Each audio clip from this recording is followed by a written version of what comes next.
Buenos días, piloto. Pues una vez más tenemos cambios y cambios importantes para el vuelo de drones en entorno urbano. Quédate porque a lo largo de este vídeo te voy a explicar lo que va a cambiar en cuanto a los escenarios estándares españoles, europeos, los tipos de drones y qué vamos a tener que hacer o qué no hacer, porque también te voy a dar mis recomendaciones de lo que yo haría según cada una de las diferentes circunstancias que te voy a explicar.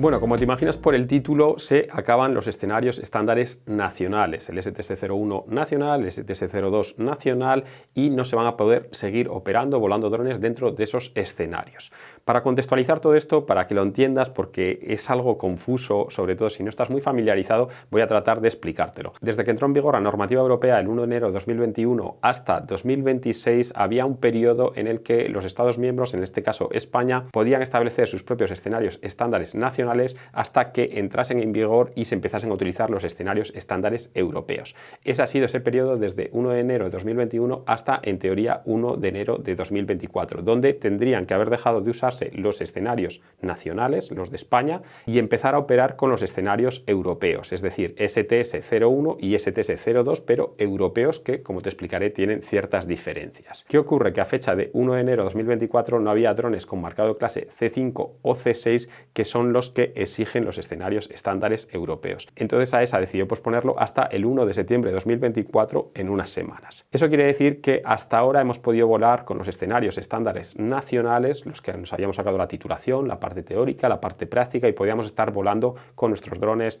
C0, C1, C2 en esos escenarios estándares nacionales. Por lo tanto, todos los que teníais la titulación STS-01-02 para volar en categoría específica, hemos estado volando en esos escenarios nacionales de España hasta la fecha, pero a partir del 1 de septiembre ya no se va a poder volar en esos escenarios nacionales, salvo, ojo, y aquí importante esta excepción, que hayas hecho la declaración para volar en esos escenarios nacionales antes del 1 de septiembre. Es decir, si tú tienes la titulación STS-01, STS-02, tienes tu manual de operaciones, tienes todos los papeles en regla y haces la declaración que quieres volar en STS-01 nacional o en STS-02 antes del 1 de septiembre, es decir, hasta el 31 de agosto, entonces vas a poder seguir operando con normalidad como lo venías haciendo hasta ahora en categoría específica, escenarios estándares nacionales hasta 2026, hasta el 1 de enero de 2026. Pero si no haces esa declaración antes de que llegue el 1 de septiembre, automáticamente ya no puedes operar en los escenarios nacionales españoles y tendrías que operar en los escenarios estándares europeos, que tienen diferencias en cuanto a formación y en cuanto a tipos de drones, como te voy a explicar a continuación. Resumiendo todo esto, si eres un piloto que vuelas en categoría específica y quieres seguir utilizando tus drones y volando tal cual lo venías haciendo ahora en esa categoría específica hasta 2026, tendrías que hacer la declaración responsable en la web de AESA antes de que acabe este mes de agosto. Pero ¿qué ocurre? Que si bien la declaración es un trámite online con tu certificado digital que lo haces en 5 minutos, que es algo sencillo, que declaras que tienes las capacidades, los drones y demás para volar en ese escenario estándar nacional, tienes que cumplir todas esos requisitos que te pone en la declaración, y entre otros son tener las formaciones teórica, práctica STS-01 y tener también un manual de operaciones para volar en categoría específica, que ya sabes que es obligatorio, entre otras responsabilidades que tienes y que declaras ahí. Así que si estás en esa situación, acuérdate de hacer tu declaración responsable antes del 30 de agosto para que puedas seguir operando con los drones que tenías sin necesidad de comprar nuevos drones,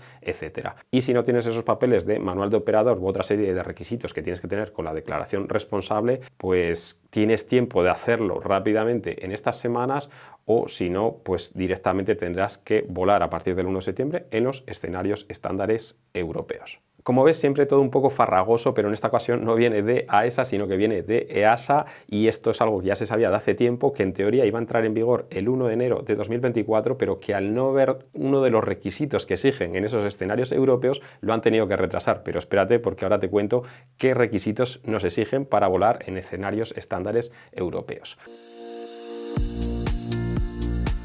Como te digo, si no tienes esa declaración responsable hecha antes del 31 de agosto, vas a tener que volar a partir del 1 de septiembre sí o sí en los escenarios estándares europeos. Los nacionales desaparecen y a partir de ahora el STS-01 va a ser el europeo, el STS-02 va a ser el europeo y más adelante se irán desarrollando otra serie de escenarios estándares europeos que nos permitirán hacer otro tipo de vuelos. Práctica adaptada a esos escenarios europeos. ¿Qué significa todo esto? Pues que nos obligan a formarnos una vez más. Si tienes la formación STS-01 o 02, ahora nos obligan a hacer unas prácticas que complementen las cositas que cambian en esos escenarios europeos, que son cosas pequeñas, que son nimiedades, pero que nos obligan desde EASA y desde AESA. Nos obligan a las academias a que todos los pilotos que vayan a volar en esos escenarios hayan hecho esa conversión a los escenarios europeos y a ti como piloto te obligan a realizar esas prácticas que son una tontería realmente, pero que te obligan a hacerlo con una academia oficial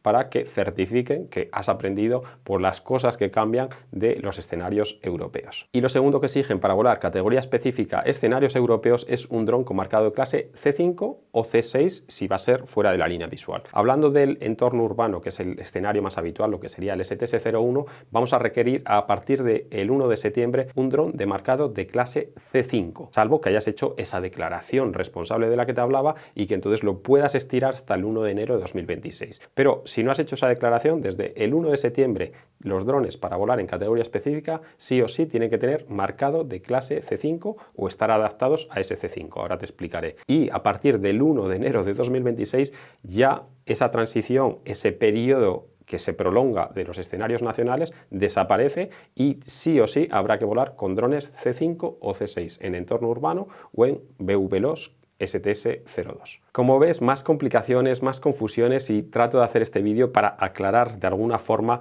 lo que sería más aconsejable, si hacer esa declaración responsable, si pasarte a los escenarios europeos, si esperar o si volar en categoría abierta. Bueno, todo eso te lo aclaro a continuación, pero que sepas que, puesto que la conversión a los escenarios europeos va a ser obligatorio a partir del 1 de septiembre o a partir del 1 de enero de 2026, en cualquiera de esos dos casos, desde Drone Guru, desde Ibérica Drone, vamos a hacer esas conversiones, vamos a hacer esa formación y de hecho la primera convocatoria para convertir los STS nacionales a los STS europeos va a ser en el Drone Future 2024. Así que si vienes presencialmente al mayor encuentro de piloto de drones vas a poder aprovechar para hacer tu conversión y para irte de allí con esa titulación práctica convertida a los escenarios europeos. Además tendrá un precio especial para todos los asistentes, será mucho más reducido que lo que se va a cobrar habitualmente, pero que sepas que es algo que nos obligan desde Europa, que las academias tenemos que impartir a partir del 1 de septiembre y que los alumnos, los que quieran convertirse a Europa, pues lo tendrán que hacer. Así que si quieres conocer más del Drone Future, de los ponentes que vienen como Willy Foss, como Félix Maugan, como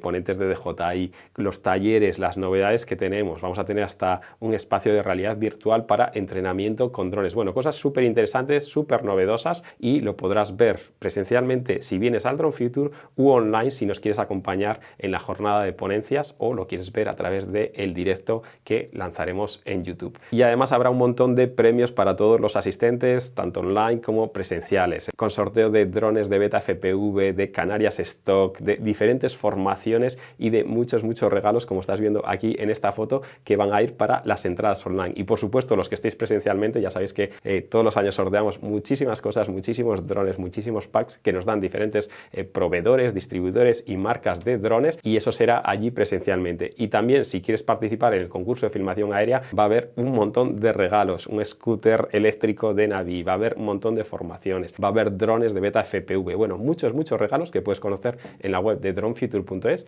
y participar solo con tu entrada presencial o online. Así que esa pequeña promo del Drone Future, y si vienes presencialmente, pues ya sabes que podrás aprovechar para hacer esa conversión a la titulación STS europea. Bueno, dicho esto, ¿qué son los drones de marcado de clase C5? Porque se habla mucho de ellos, pero ¿qué diferencias tienen con un Mavic 3, con un Mavic 2 o con otra serie de drones? Pues algo muy sencillo. Básicamente, los drones de marcado de clase C5 les han puesto un paracaídas o les obligan a poner un paracaídas y un sistema de finalización del vuelo de forma segura. Voy a leer directamente lo que dice AESA, pero vas a ver que básicamente es un dron estándar de los que estamos habituados al que se le incorpora un paracaídas. El primer requisito para tener el marcado de clase C5 es que sea una aeronave que no sea ala fija, salvo que esté anclado. Por otro lado, si está equipada equipado con una función de geoconsciencia, cumplir con lo dispuesto del punto 10, es decir, geoconsciencia, cuando nos avisa de que nos hemos salido de una zona, que le podemos poner limitación de distancia, de altura, todo lo que incorporan ya los drones DJI o cualquier dron prácticamente del mercado. Durante el vuelo, los drones C5 tienen que proporcionar al piloto la distancia, información clara y concisa sobre la altura del UA por encima de la superficie o del punto de despegue. Algo que estamos más que habituados desde hace años, así que ninguna diferencia hasta ahora. Por otro lado, los drones de clase C5, salvo si están anclados, tienen que estar equipados con un modo de baja velocidad seleccionado por el piloto a distancia y que limite la velocidad respecto al suelo a 5 metros por segundo como máximo. El modo trípode, el modo cine de los drones de DJI, es decir, el modo baja velocidad. Como ves, hasta ahora no aporta nada nuevo. Otro de los requisitos de los drones C5 es que, salvo si está anclado, que proporcione medios para que el piloto a distancia termine el vuelo de la aeronave de forma segura y que sean fiables, predecibles e independientes del sistema automático de control de vuelo y de orientación, es decir, sistemas de finalización del vuelo independientes de la propia aeronave. Por otro lado, forzar el descenso, es decir, que tenga sistemas para forzar el descenso de la aeronave e impedir su desplazamiento horizontal motorizado. Es decir, que se corten los motores y que el dron caiga, y para eso hace falta un paracaídas, porque el tercer punto es incluir medios para reducir el efecto de la dinámica de impacto de la aeronave. Básicamente, que el kit C5 o los drones que incorporan C5 son los habituales, pero se les incorpora un paracaídas de forma obligatoria. Vamos a ver otro punto, y es que los drones de marcado clase C5 también tienen que tener o proporcionar medios para que el piloto a distancia compruebe constantemente la calidad del enlace de mando y control y reciba una alerta cuando sea probable que el enlace se pierda o se degrade hasta el punto de comprometer la seguridad de la operación. Es decir, los avisos de que está perdiéndose la señal, de que está bajando la señal. Como veis, nada nuevo. Además, tendrá que incluir las instrucciones del fabricante, y un UAS de clase 5 podrá consistir en un UAS de clase C3 que lleve instalado un kit de accesorios que convierta al UAS de clase C3 a un UAS de clase C5. En tal caso, la etiqueta de la clase C5 se colocará en todos los accesorios. Así que, como veis, un dron C5 es como si fuese un Mavic 3 o un Mavic Air o cualquier dron de los que estamos habituados, incluso los Mini, al que se le incorpora un paracaídas. Básicamente tan sencillo como eso, de forma obligatoria, un paracaídas que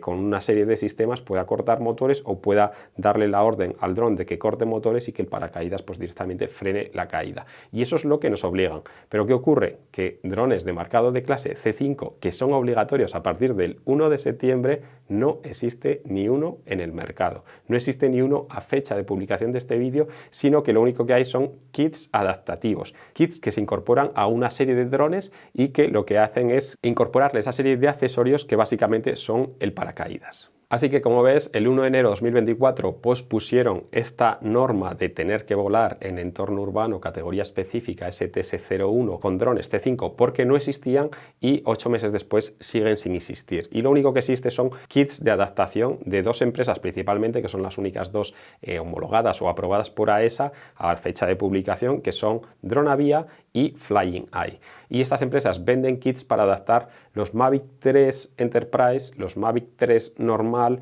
y, por otro lado, drones como los Inspire o como los Matrix 300, es decir, drones más de carácter empresarial, de carácter Enterprise. Es algo curioso porque, si bien AESA nos dice que los drones con marcado de clase C3 podrán ser los que se les incorpore un kit para adaptarlos al C5, el Mavic 3 no tiene marcado de clase C3, tiene un marcado de clase C2 o incluso C1 si es el Mavic 3 Classic. Pero al final, como los fabricantes no están desarrollando drones de marcado de clase C5 como quizás EASA esperaba, pues creo que están haciendo un poco de manga ancha para que drones con marcado de clase C2 con ese kit de adaptación de Dronavia o de Flying Eye se conviertan en C5. Bueno, como ves, una complejidad más y sobre todo un coste extra, porque el kit más barato de estas adaptaciones para los Mavic 3 cuesta alrededor de 1.550 euros, y si nos vamos a drones más profesionales como los Inspire o los Matrix nos vamos a más de 3.000 euros por el kit de adaptación. Bueno, como ves, nuevos requisitos, una vez más la vuelven a liar, en este caso desde Europa, y nos imponen nuevos requisitos, nuevos drones y nuevos gastos si somos pilotos de drones y queremos operar en categoría específica. Ahora bien, ¿es necesario volar en STS europeos o quizás podríamos hacer lo mismo en categoría abierta? Esa es la gran pregunta. ¿Va a ser necesario que el día de mañana nos formemos en los escenarios estándares europeos, hagamos la conversión si no la hemos hecho todavía y que nos compremos un kit de adaptación a C5 o incluso un dron C5 que surgirán más adelante? Bueno, pues aquí mi opinión, que espero que te sirva y sobre todo que sea práctica a la hora de decidir si te formas o no te formas, si compras un dron C5 o no lo compras. Con todo esto que te he dicho, básicamente volar en categoría específica tiene ventajas o es interesante si primero vas a volar en entorno urbano con drones de más de 4 kilogramos. En ese caso tendrías que volar en categoría específica, podrías volar drones hasta de 25 kilos en entorno urbano, pero lógicamente tendrías que hacerlo dentro de los escenarios estándares europeos, a menos que tuvieses la declaración responsable hasta final de 2025. Pero en la mayoría de los casos, como te imaginas, no vamos a volar un dron de más de 4 kilos en entorno urbano, salvo casos puntuales a nivel profesional, que entonces lógicamente se tendrán que atener a estos escenarios europeos. Segunda situación bastante más frecuente o habitual es que quieras volar en entorno urbano y sobrevolar edificios, jardines de esos edificios, zonas comunes de esos edificios, patios de esos edificios, porque ya sabes que en categoría abierta no nos permiten con el nuevo Real Decreto sobrevolar edificios. Y esa es la gran limitación, la gran diferencia que nos obliga a irnos a categoría específica si queremos sobrevolar edificios o zonas aledañas de esos edificios. Entonces, si en cualquier momento, en cualquier operativa, vas a tener que sobrevolar edificios, salvo que tengas el permiso de los gestores de esos edificios, que en ese caso sí que podrías hacerlo en categoría abierta, vas a tener que volar en categoría específica escenarios europeos y por lo tanto vas a tener que tener esa adaptación formativa y vas a tener que tener un dron C5 a partir de 2026 o a partir de septiembre si no has hecho la declaración responsable. Tercer escenario en el que necesitarías volar en STS europeos, pues si vas a volar en cualquier otra ciudad de Europa en la que no puedas hacer esa operativa en categoría abierta. Lógicamente estos escenarios europeos no solo son para España, sino que son para toda Europa, por lo que una vez que los obtienes vas a poder volar en una ciudad de Francia, en una ciudad de Italia, en una ciudad de Alemania, en una ciudad de cualquier país miembro de la Unión Europea o que está dentro de la normativa europea de drones, Suiza incluso, Liechtenstein, países escandinavos, etcétera. Y si no pudieses realizar tu operativa en categoría abierta, como es el caso de Francia, que no permite volar en categoría abierta en entornos urbanos, tendrías que hacerlo en categoría específica teniendo o cumpliendo esos requisitos. Así que básicamente serían esos tres casos en los que la categoría específica estaría justificada. Drones de más de 4 kilogramos, que vayas a sobrevolar edificios o zonas aledañas o que vayas a volar en ciudades europeas que no puedas realizar esa operativa en categoría abierta. Así que como ves, la decisión ya va a depender del tipo de uso o de vuelos o de operaciones que vayas a realizar, pero la verdad es que la gran mayoría de operaciones en entorno urbano yo te recomendaría o te diría que las hicieses en categoría abierta, con esa limitación de que no vamos a poder sobrevolar edificios o según el dron que tengamos no vamos a poder acercarnos mucho a fachadas de edificios. En cualquier caso, haré otro vídeo en el que hablaré de qué podemos hacer en categoría abierta con drones de más de 250 gramos, porque para los de menos de 250 gramos ya lo hice en un vídeo que te dejo por ahí si quieres saber qué podemos hacer con el nuevo Real Decreto con drones mini, drones de menos de 250 gramos. En ese vídeo que te comento te lo explico y la semana que viene publicaré otro vídeo en el que hablaremos de lo mismo, pero para drones de más de 250 gramos hasta 4 kilogramos. ¿Qué podemos hacer en categoría abierta? Y entonces ya se resolverán todas las dudas de si nos merece la pena volar en categoría abierta o en categoría específica, que ya ves que ahora la categoría específica tiene muchas más limitaciones y diferencias que lo que venía siendo durante el transitorio. Cuando no estaba el Real Decreto UAS, entre categoría abierta y categoría específica se mezclaba un poco todo y no había una gran diferencia. Casi podíamos hacer lo mismo en un escenario y en otro. Y ahora es una cuestión que depende más de ti, del tipo de operativas que vayas a realizar, del tipo de drones que poseas, porque también hay que decir que esos kits de adaptación de C5 no están disponibles para todos los drones, sino simplemente para algunos modelos en este momento. Los Mavic 3, como te decía, y otra serie de drones Enterprise. Surgirán nuevos drones C5, surgirán nuevos kits de adaptación, pero lo importante es saber si realmente lo necesitas. Bueno, espero que te haya aclarado más o menos lo que cambia a partir del 1 de septiembre. Es bastante confuso y enrevesado, pero con este vídeo espero haberlo aclarado un poquito. Y si tienes cualquier duda nos la puedes dejar aquí o ya sabes que a través de Drone Guru también te podemos dar respuesta. Y si quieres venir al Drone Future, pues aprovecha, reserva ya tu entrada y podrás disfrutar en el mayor encuentro de pilotos de drones de España, conocer a otros pilotos, volar en zonas libres, aprender un montón de cosas en los diferentes talleres que tenemos programados, escuchar a grandísimos ponentes, conocer a otros creadores de contenido y sobre todo disfrutar muchísimo en ese fin de semana dronero del 18, 19 y 20 de octubre. Conoce más en dronefuture.es y nos vemos la semana que viene en ese vídeo en el que te hablaré de categoría abierta, qué es lo que podemos hacer con drones de más de 250 50 gramos. Y próximamente también otro vídeo en el que te enseño el nuevo estudio de Drone Guru, todo lo que he incorporado y bueno, toda la tecnología que hay aquí metida, que es muy interesante. Y eso será próximamente, así que suscríbete para que no te pierdas nada. Adiós, chicos.